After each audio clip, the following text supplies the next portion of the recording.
Hello students, a very good morning to all of you. As you know, our lesson is continued. I have completed the explanation. Yesterday I discussed the question answers of lesson number 10, the sermon at Banaras. Today we shall do the rest of the exercise work. Now come to page number 136. The heading is thinking about language.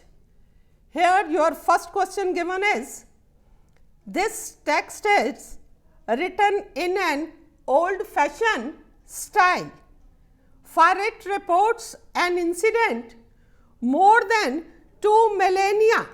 Millennia means a period of 1000 years.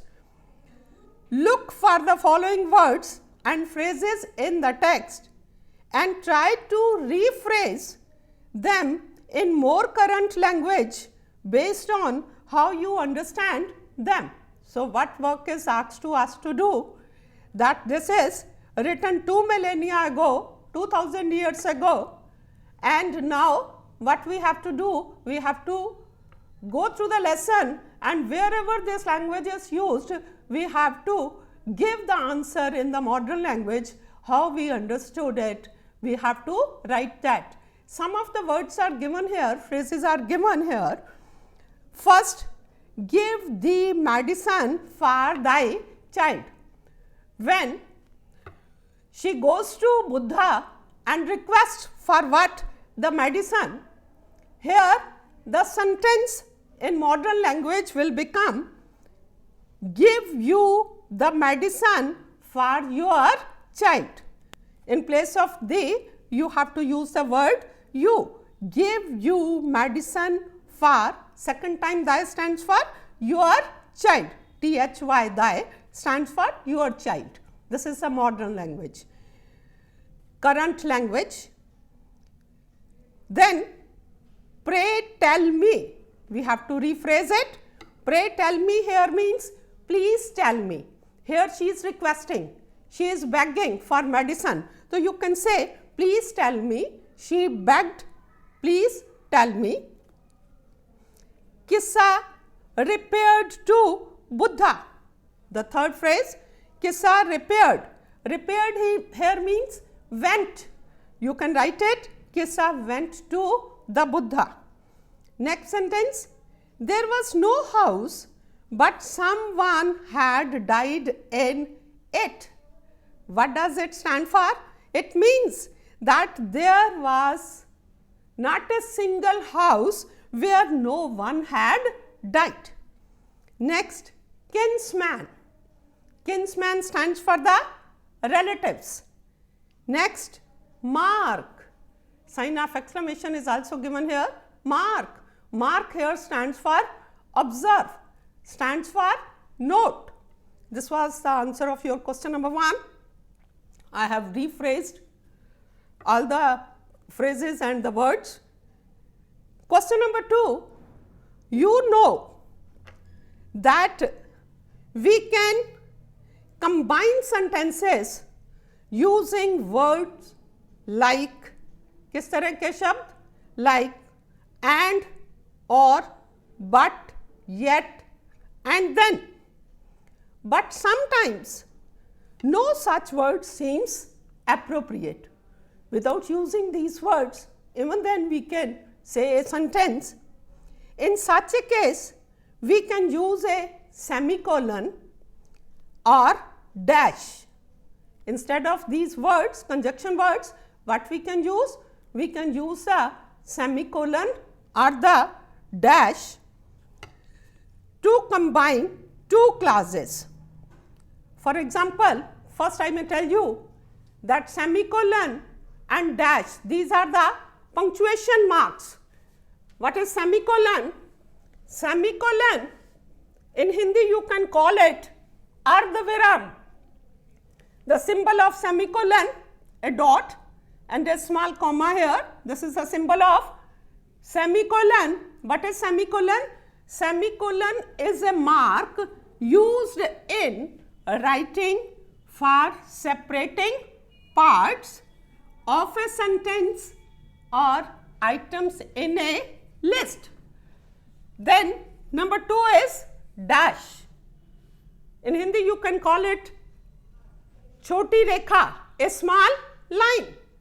This is a symbol I have given of dash. Dash is used in writing especially for adding extra information. So here he is telling us that without using the conjunction words, by using semicolon and dash, we can say a sentence. Here he has given an example. She has no interest in music, semicolon. I doubt she will become a singer like her mother.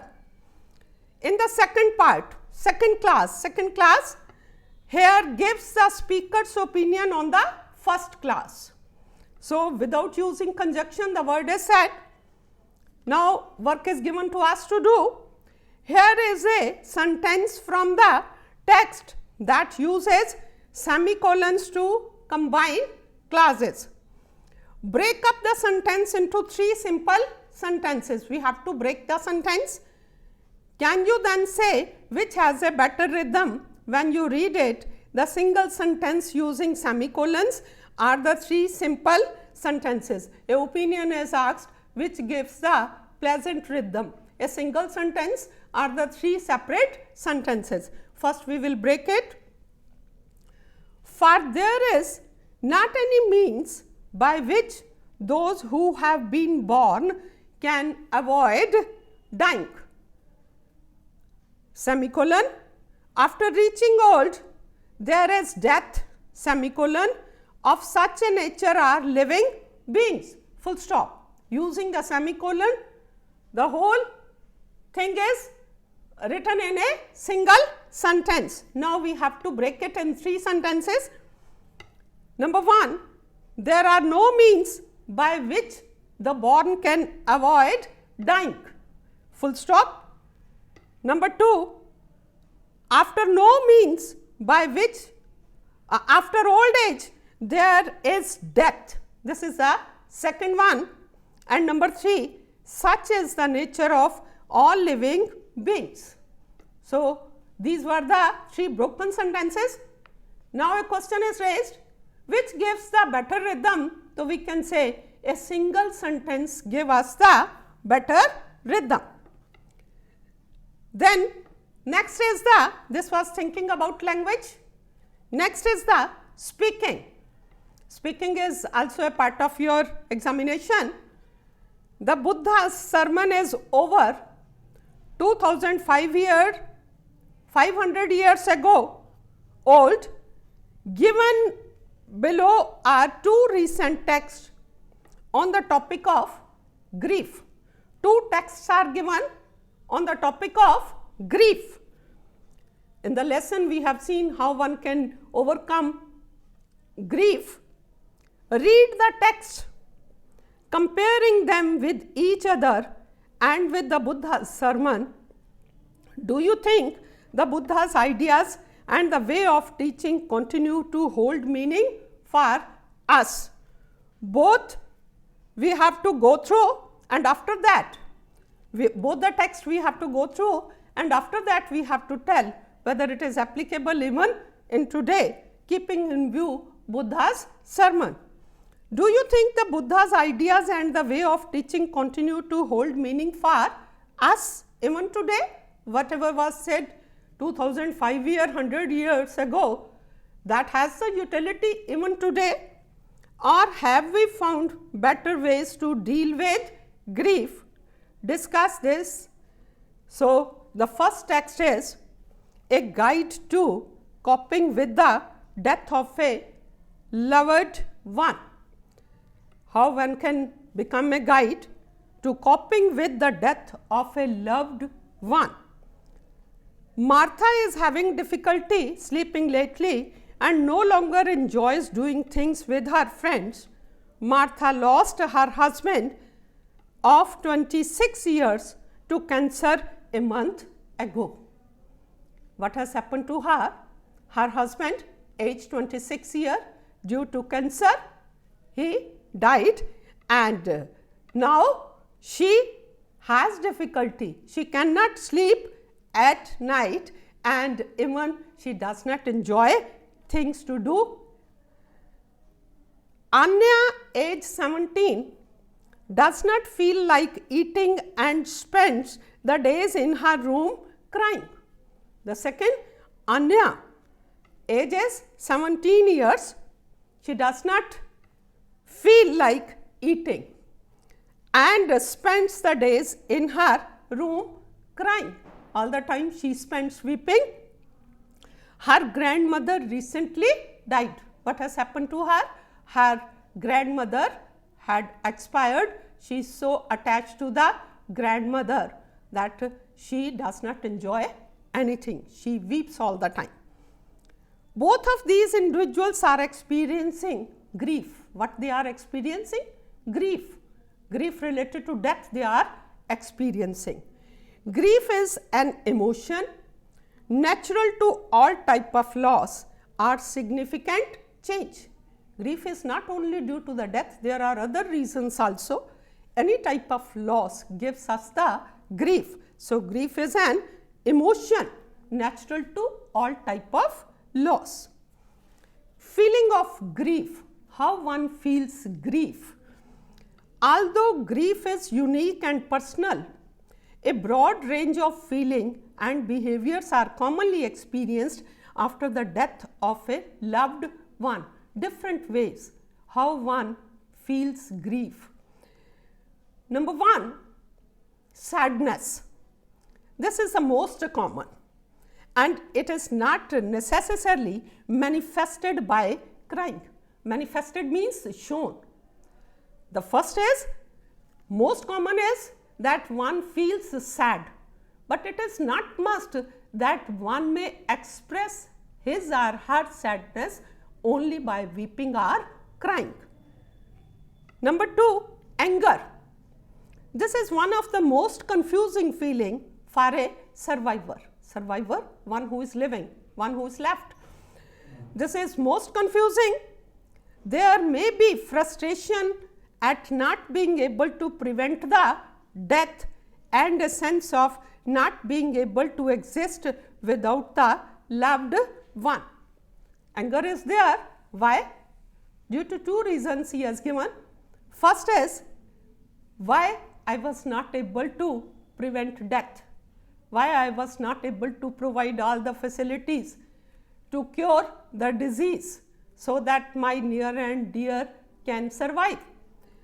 Second is a sense of not being able to exist without the loved one. So dearly attachment is shown here that I won't be able to survive, I won't be able to live. That's why he or she is in an angry mood, one who has lost his near and dear. Third is guilt. Guilt is a bad feeling. Guilt and self-reproach. Self-reproach is blaming, rebuking. People may believe that they were not kind enough or caring enough to the person who died. Again, a guilt feeling, a repent feeling, a rebuking feeling that why I was not able to give proper attention, why I have not paid any heed, why I have not cared enough, or that the person should have seen the doctor sooner, why I was late, why I reached late, why I could not call the doctor at the time, why I don't took to the hospital immediately. This is a guilt feeling. Then number 4, an anxiety. An anxiety is the uneasiness of mind, you can say here, feeling worry about the future. An individual may fear that he won't be able to care for herself or himself. All the time this is the anxiety, now how I will care about myself, what will happen to us. Next is loneliness. there are reminders throughout the day that a partner, family member or friend is gone. All the time one feels loneliness. All the time he or she recalls. For example, meals are no longer prepared the same way. Meals are not prepared at the proper time and in the same way as it used to be. Phone calls to share a special moment do not happen. Now, no phone calls, all the time one feels lonely. Next is fatigue. There is an overall sense of feeling tired. All the time one feels one has a feeling that I am tired, I cannot do anything. Then disbelief. This occurs particularly if it was a sudden death. If there is a sudden death, there is a feeling of disbelief. It is very difficult to accept the death. So, sense of disbelief, how it has happened. Helping others who are experiencing grief, how we can help those who are experiencing grief. When a friend, loved one, near and dear, or co-worker is experiencing grief, how can we help? It helps to understand that grief is expressed through a variety of behavior. I have just explained that there are the variety of ways to express the grief. Reach out to others in their grief. Approach the persons, those who are in grief, reach out to them, go to them, visit them, but understand that some may not want to accept help and will not share their grief. There are people, those who don't need any help, they don't like to share their own grief with others. Others will want to talk about their thoughts. There are others also, those who want to talk, and feelings of reminiscence. Reminiscence means to talk about pleasant thing that happened in the past. They recall the past and all the good things. They remember the person gone and remember all the good activities, good things done with that person they want to share. Be patient. At that time, one may remain patient and let the grieving person, one who is grieving, one who is in sorrow, know that you care and are there to support him or her. Our attitude towards a grieving person must be such that he may feel that you are caring and you are here to support him or her. That is all for today. Go through the lesson and improve your speaking skill also. Thank you. Have a nice day.